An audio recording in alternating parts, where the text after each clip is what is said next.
नमस्कार, मैं आचार्य कृष्णमोहन शर्मा आप सभी का बहुत बहुत स्वागत करता हूं।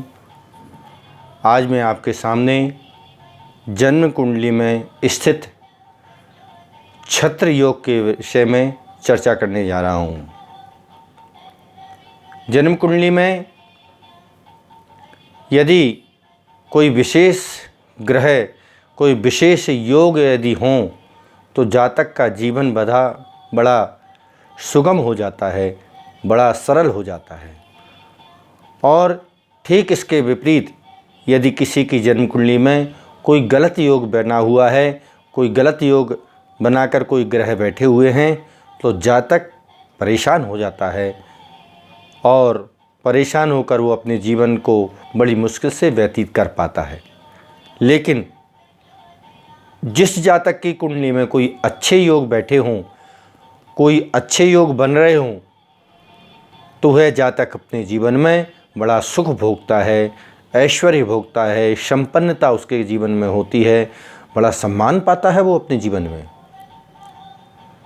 हमने ये देखा है कि अच्छे योग यदि किसी कुंडली में हों तो चाहे वो बिल्कुल मजदूर के घर में भी जन्म ले तो उसका भाग्य इतना प्रबल हो जाता है कि वो अपने पुरुषार्थ से सब कुछ प्राप्त कर लेता है। लेकिन हमने ये पाया है कि जन्म कुंडली में जब तक कोई शुभ योग ना हो, जब तक कोई अच्छे योग नहीं बन रहे हों, तब तक मनुष्य अपने जीवन में समृद्धि प्राप्त नहीं कर पाता है। हमने ये भी देखा है कि राजा के घर में जन्म लेने पर भी यदि जन्म कुंडली में गलत योग हैं, जन्म कुंडली में यदि बुरे ग्रह पड़े हुए हैं, खराब ग्रह पड़े हुए हैं, तो वो मनुष्य भी भिखारी बन जाता है। आज हम छत्र योग के विषय में चर्चा करेंगे। जन्म कुंडली में कैसे ये छत्र योग बनता है और जिसकी कुंडली में यह छत्र योग बनता है उसके जीवन में क्या क्या लाभ प्राप्त होते हैं।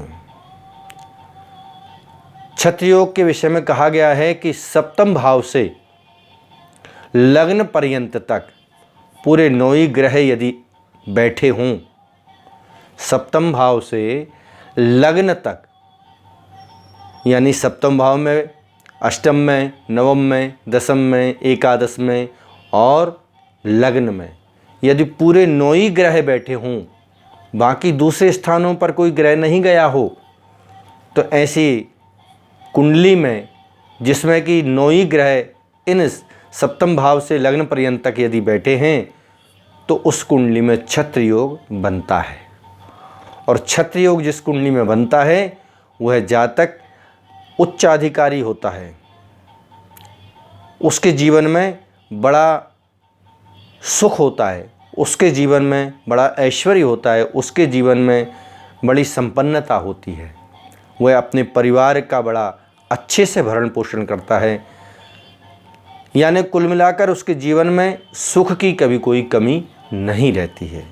सदैव वह सुखी रहता है, अपने परिवार को, अपने अधीनस्थों को वह प्रसन्न रखता है। छत्र योग जिसकी कुंडली में है वह राजाओं जैसा जीवन व्यतीत करता है। इसी तरह के अच्छे अच्छे योग के विषय में आपसे पुनः पुनः चर्चा करते रहेंगे। आप हमारा इस वीडियो को देखकर यदि आपको अच्छा लगता है तो इसको शेयर करिए और इसको लाइक करिए और सब्सक्राइब करना भी मत भूलिए। नमस्कार।